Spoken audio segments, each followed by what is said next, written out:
If you were in Texas last February, you remember the cold winter storm that happened when all of the power went out and there's snow everywhere. If you were fortunate enough, your power only went out for 30 minutes and on for another 30, but for some, it was survivable. In the editorial, The Lessons of the Power Texas Disaster, it says that the nation's energy delivery system, not just in Texas, but everywhere, needs a radical overhaul if it is to withstand future shocks. This is an important issue and affects everybody in Texas, especially during the winter storm in February. And the author of this editorial is trying to argue that the effects of the winter storm is something that the state is not prepared for. Jesse Jenkins is an expert testimony used to support this claim, and the claim is that climate change is changing and rising. The editorial has a lot of claims of value within it, like pathos, ethos, instrumental values, claims of fact, and policy, as well as using evidence to support their claim. I'm going to discuss the main claim, the first subclaim, the second subclaim, and the third subclaim. The main claim is that the nation's energy delivery system, not just in Texas, but everywhere, needs a radical overhaul if it is to withstand future shocks.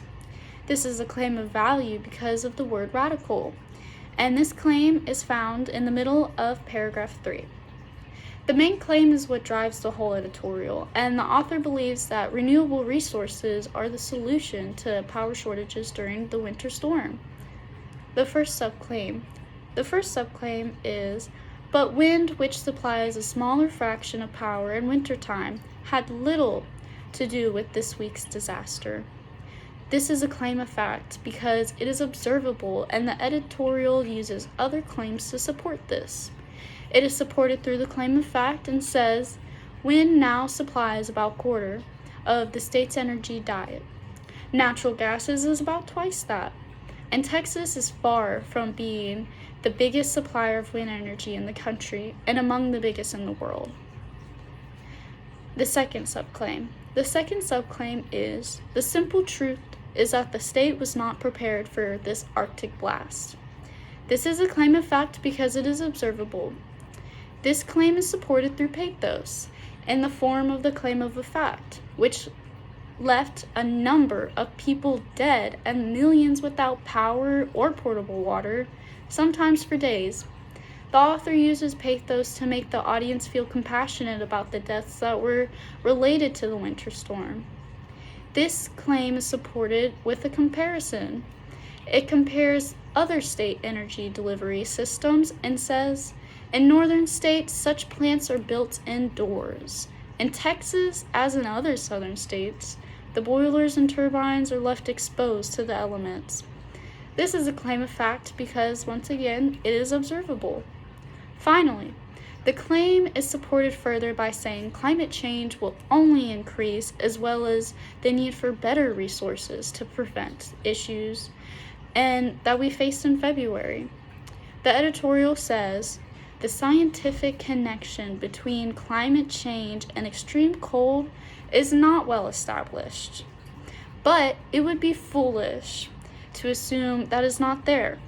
This is a claim of value because it says the word foolish, and that word is subjective and is not observable. The third subclaim.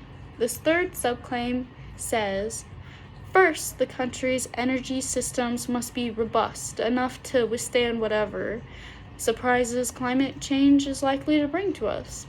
This is a claim of policy because of the word must.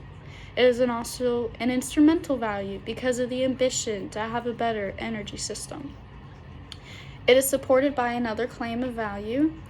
As the Princeton energy expert Jesse Jenkins observes, in recent times, we know that climate change increases the frequency of extreme heat waves, droughts, wildfires, heavy rain, and coastal flooding. This is an expert testimony to support the claim of rising climate change. In Jesse Jenkins' editorial, he lists stats to support this claim of rising climate change. Conclusion. This editorial had a lot of support for their main claim and subclaims that supported the main argument as well.